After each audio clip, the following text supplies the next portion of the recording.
Assalamualaikum warahmatullahi wabarakatuh. Nama saya Nurul Fadila.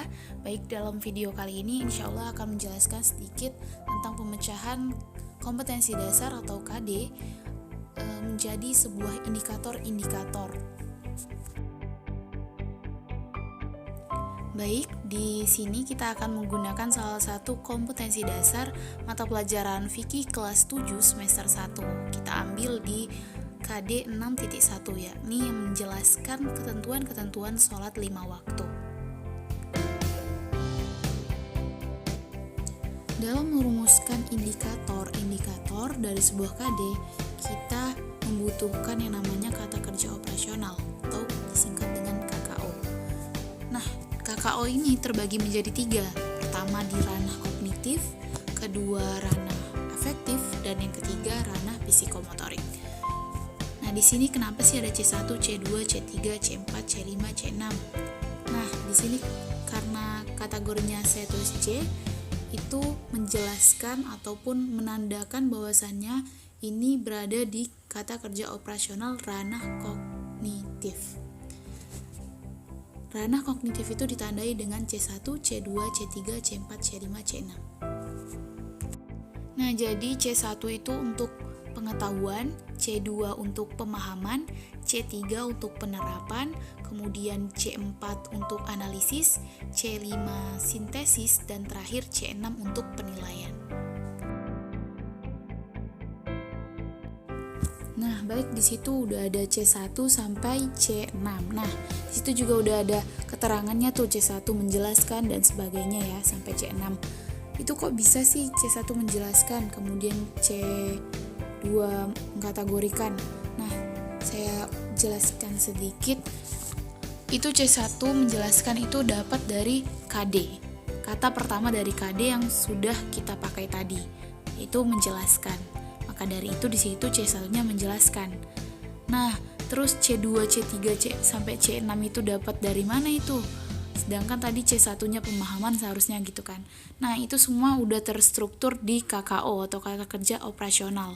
Situ tuh udah semacam rumus yang tinggal kita ikuti gitu. Karena C1-nya menjelaskan, C2-nya udah ada langsung di sampingnya mengkategorikan, C3-nya langsung menentukan, kemudian C4-nya juga ada memecahkan, C5-nya menganimasi, kemudian C6-nya menilai. Di situ sudah tersusun seperti itu. Oke, lanjut. Nah, baik, di sini di slide ini memperjelas bahwasannya tadi udah dijelaskan C1-nya apa sampai C6-nya apa. Nah, di sini C1 kan merupakan KD-nya ya. C1 menjelaskan ketentuan sholat 5 waktu dari KD 6.1 tadi. Nah, kemudian indikatornya apa aja? Nanti kita lanjut di C2 sampai C6. Jadi indikator yang pertama mengkategorikan ketentuan sholat 5 waktu. Indikator kedua menentukan ketentuan sholat 5 waktu. Indikator ketiga memecahkan ketentuan sholat 5 waktu. Indikator keempat menganimasi ketentuan sholat 5 waktu. Terus indikator yang terakhir menilai ketentuan sholat 5 waktu. Baik, kita masuk ke indikator yang pertama. Di sini kita akan menuangkannya ke dalam sebuah buku ajar. Nah, di situ udah tersedia 4 kolom ya, 4 petakan. Nah, dua petakan atas yang berisi masing-masing 1 sampai 10 keterangan, itu campuran tuh dari rukun sholat, sunnah sholat, waktu sholat, terus dan lain-lain. Pokoknya tentang ketentuan-ketentuan sholat itu dicampur aduk di situ. Kemudian kita disuruh mengkategorikan. Nah, jadi mengkategorikan, apa sih mengkategorikan? Jadi mengkategorikan itu semacam mengklasifikasi ataupun menggolongkan. Jadi di situ disediakan 2 kotak bawah itu rukun sholat, kemudian sunnah sholat. Apa sih soalnya seperti apa gitu? Perintahnya seperti apa? Kategorikan dari 2 kolom pertama yang mana rukun sholat dan yang mana sunnah sholat. Kemudian tulis pada 2 kolom yang di bagian bawah yang sudah tersedia. Nah, itu dari 2 kolom yang atas yang berisi macam-macam sunnah dan segala macamnya, itu dikategorikan mana sih yang termasuk rukun sholat. Nah, yang rukun sholat ditulis di tabel kuning. Nah, sunnah sholat 1-5 ditulis di tabel yang hijau. Nah, begitu cara menjawabnya. Dengan begitu kita bakal tahu mana kategori rukun sholat, mana yang dikategorikan sunnah sholat, ataupun kita bakal tahu yang mana klasifikasi rukun sholat itu yang mana aja sih gitu, terus sunnah sholat yang mana aja. Jadi kita bakal tahu dari situ. Setelah kita mengkategorikan di sebuah kolom-kolom, udah kita golongkan, oh ini golongan rukun sholat, ini golongan sunnah sholat, seperti itu contohnya. Oke, lanjut ke indikator yang kedua. Di situ udah ada tabel banyak tabel ya, itu ada sekitar 8. Nah, di situ ada macam-macam sholat, yaitu sholat asar, zuhur, maghrib, subuh.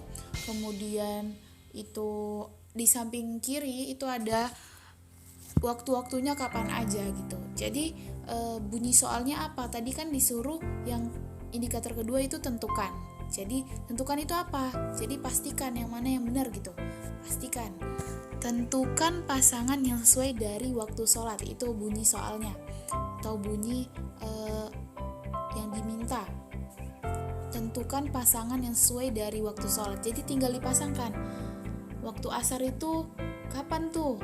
Oh, bayangan sama dengan yang aslinya. Serut dipasangkan, dikasih garis atau apapun lah yang bisa memasangkan itu. Dan selanjutnya bisa dijawab dengan jawabannya yang benar. Zuhur apa, kemudian maghrib itu waktunya kapan, dan subuh kapan. Oke, lanjut ke indikator yang ketiga, yaitu memecahkan. Nah, memecahkan itu apa? Memecahkan itu sama seperti menyelesaikan, memberikan penyelesaian ataupun menuntaskan gitu. Nah, jadi di situ mungkin tulisannya agak kecil, mohon maaf. Mungkin saya bacakan aja di situ. Jadi saya memberikan sebuah soal. Soalnya itu kita bisa bebas sih. Saya ada yang soal cerita dan sebagainya, maksudnya itu saya campur. Jadi kita bisa buat dengan soal cerita atau gimana, atau bisa buat dengan cara lain, dengan menuangkan soal yang lain gitu. Tidak harus sama seperti ini. Jadi saya bacakan ya.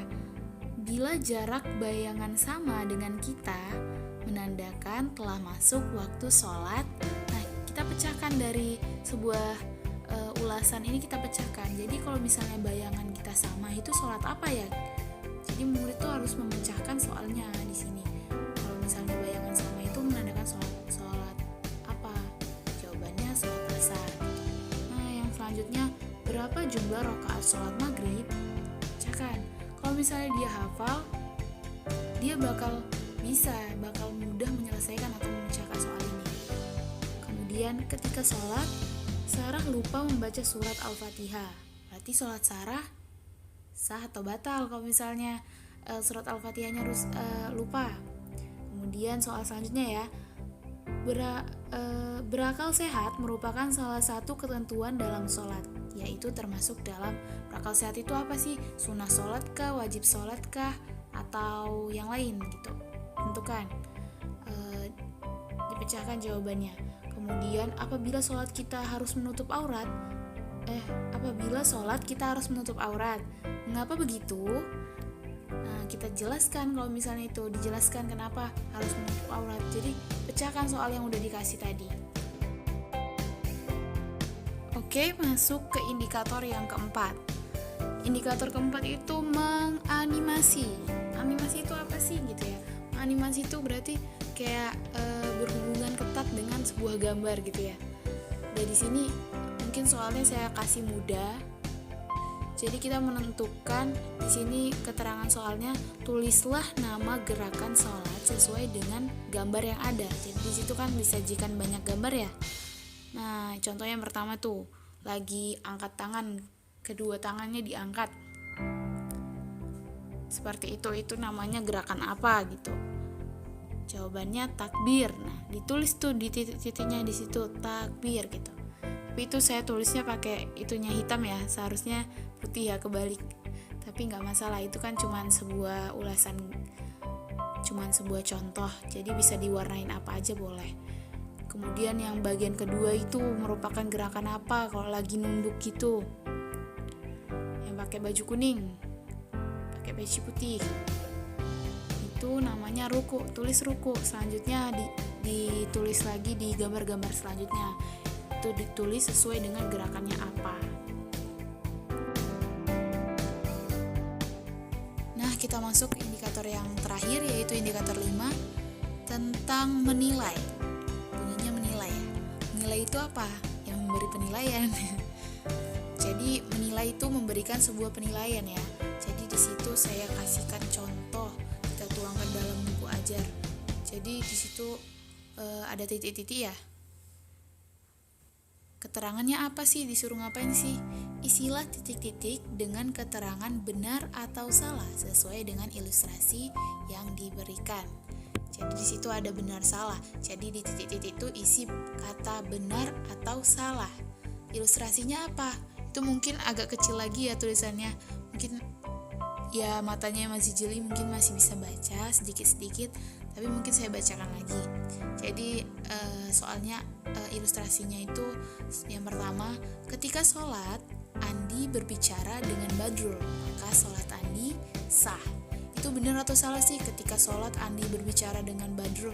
Nah, jadi kita di sini saya memberikan soal seperti ini, jadi anak murid itu bisa menilai itu tuh benar nggak sih, benar atau salah. Kalau misalnya ketika sholat Andi berbicara dengan Badrul, maka sholatnya sah. Benar nggak sih?